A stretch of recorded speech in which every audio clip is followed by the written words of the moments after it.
What's up, guys? Stonertelevision. So I have a list of things you should watch out for in the weed community. I just thought I'd share some tips, and this is what I would kind of like wish I had when I first started, my stoner channel and just started like smoking in general. So here's some advice. First off, when it comes to first, I'm gonna talk about content creation. All right. And when it comes to making vids, don't ever do like free promo and like free advertisement and shit like that.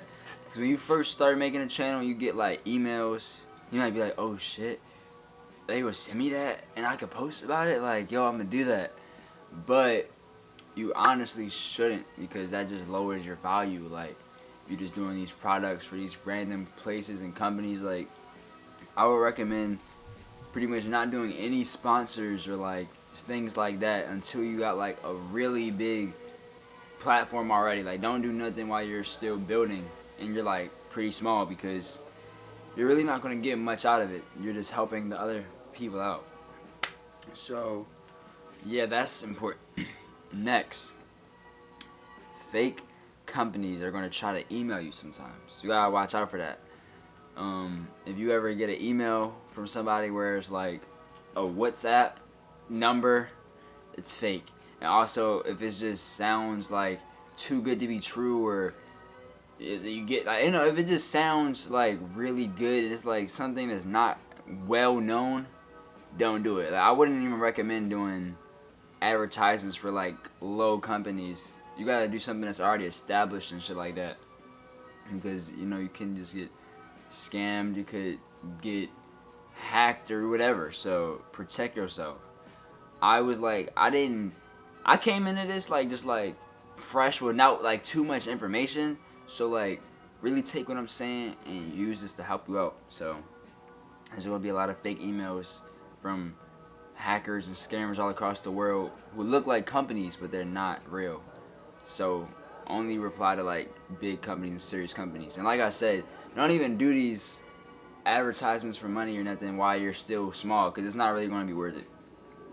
Alright, being too personal in your videos.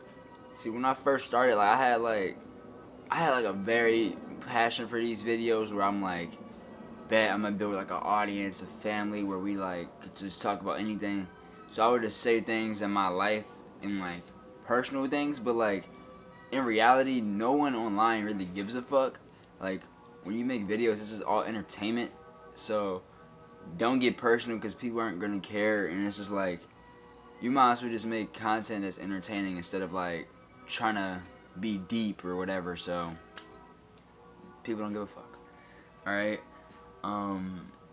Copyright strikes, you gotta be careful. I mean, when it comes to music, I mean, some shit gets blocked, some doesn't, so it's like hit or miss. But sometimes with titles and thumbnails, you can get a copyright strike for something you thought it was just like a regular vid. So I remember that YouTube is still a kid type platform, so you can't just be wilding out with like the titles and thumbnails, and so you gotta just be careful of that. Because I got warning strikes. I did smoke sessions with people and they like got taken down because they looked a bit young. So it's just like, damn, watch out for that. Hold up, it's an ad. There we go.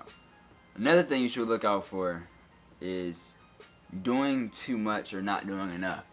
So when you're in a video, like I went through so many different types of vids and all that. Sometimes I did like non-edited, where I just like let the camera roll. That's cool sometimes if you got like a lot of things to say, like this right here. But if you're doing like a weed review and you're just recording and leaving it plain, that shit gonna be boring as fuck. You gotta edit it up, you gotta sauce it right. And when you're doing these edits, you don't gotta do hella edits and spend hours editing for real. You just do it basically good and you straight. I went through phases of like heavy editing and spending hours, and it's just like, it's cool, but like some people don't even watch it to the end. And it's like some of my videos that aren't edited did way better. So it's like, you don't even gotta do all them edits. I thought those effects matter. Fuck that. Basic edits are the best. Basically, you gotta make binge-worthy content. So after somebody done watching the video, they gonna want to watch another one. You can't have it too like much going on or too boring. You know what I'm saying? Watch out for that. Now that was for the content creators type thing. Now when it comes to like the weed community in general, watch out for people in the comments talking about they ship carts. If you don't have a cart, I know you probably be like, yo, I just want to get one. Like, where can I buy one? Yo, you gotta buy it in fucking person, bro. That's the only way. In person. There's gonna be a lot of people online trying to scam you and finesse you out of your money. Don't trust no shippers, bro. They're not real. No websites are real. No shippers are real. No Snapchat. All that's fake and they scam, bro. I'm telling you. Don't trust none of them. So another thing, when you're buying weed in person, no matter what it is, no matter who the person is, you gotta check the pack before you give them the money. Don't ever hand the money over and then expect to get the weed. You look at the weed, you inspect it, you smell it, you all that, then you hand over the money. All right, make sure you do that every time. Don't be nervous. And if it's like, you know what I'm saying, it's just like you gotta be like, yo, this is serious, bitch. Like, I'm not playing around. I got finessed many times. Well, not many times like that, but I got finessed in different scenarios. So I'm just telling y'all how to pretty much avoid that, right? So check the pack before you buy it. And when you're buying off like a new person you never copped off before, never buy a big quantity. There's one time I really just wanted to cop an ounce. Didn't have my regular plug, so I hit up this other guy. But that shit was mid. So that was my lesson. I should have bought like a small quantity first to test the dude out. But I see him on his story smoking. I'm thinking it's gas. It's fucking not. So never buy a big quantity off a person for the first time.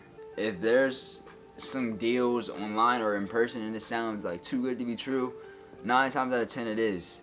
And it's just they trying to finesse you, bro.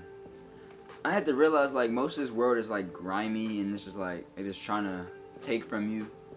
So you just gotta protect yourself out here. Being too friendly to other people, that's important. See, I guess I was just too friendly to people. Like, I felt like I'm the guy that, like, if someone wanted to smoke and they just was like, yo, let's smoke, I'll be like, alright, bet, bro, I got you. You know, or just, like, I just felt like I'm just so, like, I don't know how to explain it, but, like, you can't be friendly like that because you're going to end up feeling worse because you won't receive that back. Like, I just realized, like, damn, like, I just was way too nice to people. I did way too much, went out my way for so many people and so many things that never got acknowledged, or like people just never give you that same energy back. So you just need to save all that positivity and niceness for yourself and just treat other people like, you don't gotta treat them bad or nothing, but don't treat them like special, bro. Nobody's special. Fuck everybody. I smoked up so many people and it's just like, for example, like nobody, I feel like, treats me how I treat them in a way. Like, you just realize, like, damn, I just should, like, fall back a little bit, and I probably shouldn't have did all that, but I do certain shit, like, I would sometimes, like, give people weed for free just because they're the homie, like, and they don't got nothing. I'm like, yo, I got you, but you don't ever receive that back. Like, they always think you good, but, hey, it's life, bro. You just gotta live and you learn. Don't be too nice, bro, because no one else is gonna be nice like you. Paying overpriced for regular shit. See, since I have my med card, you know, I wanted to get it in, experience all of it, but overall, there's no reason to be buying $65 apes, $60 apes, or $55 apes. An ape should be like 40 and under, and 40 is like the high point, you know what I'm saying? 45 at the max. But yeah, like, all that like hype shit is not really worth it at all. Like, I would never be paying that shit again like that. Unless you really got fucking money, you don't really care about how much you're spending, then you can go ahead and do what you want. But for the average person, that $65, what the fuck? Yo, it was okay, never mind. I just seen a shit fly in here. But yeah, like, all these overpriced apes are not even much better. Just get some regular shit, you straight, bro.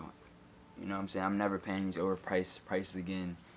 I bought a $100 ape before, just recently because I was in Florida. I would never do some shit like that again.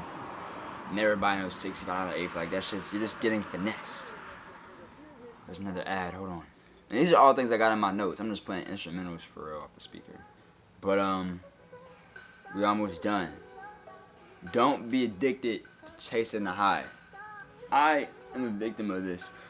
Of like wanting to smoke all the time, like being high all the time, and it's like really not liking to be sober for real. And that's just like draining yourself. You're gonna end up wasting a lot of money. You probably don't really have good savings. And then once a year goes by and you just look back in the past, you know, all the weed and the money you spend on weed is gone. And you just are just like, damn, like, I don't got nothing to show for it now. So a year later, all I did was smoke the money away.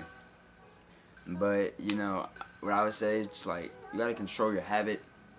And if you're buying too much and you know it's kind of like an issue, you definitely gotta figure out how to smoke all of it and then take a little break and then get into it with a good schedule. Cause I, you know, at first didn't smoke every day. At first I smoked like every once in a while. Then it became like a daily thing. Then it became a frequently daily thing. And then it was like, I don't know how I can go a day without smoking weed. Like, but then over time I had to be like, you know what? That's not really how I wanted to get down. So I had to do something about it. But yeah, like, it definitely is hard to stop that weed habit for sure.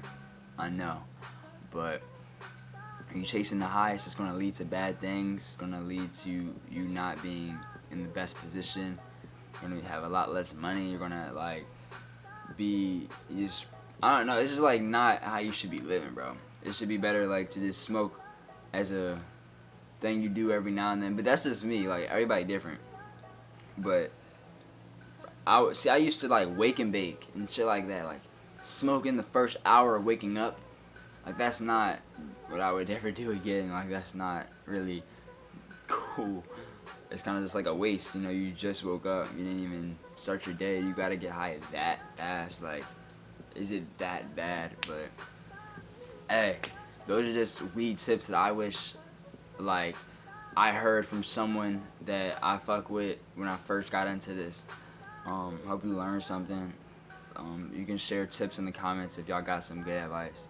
But yeah, Stonertelevision. We out.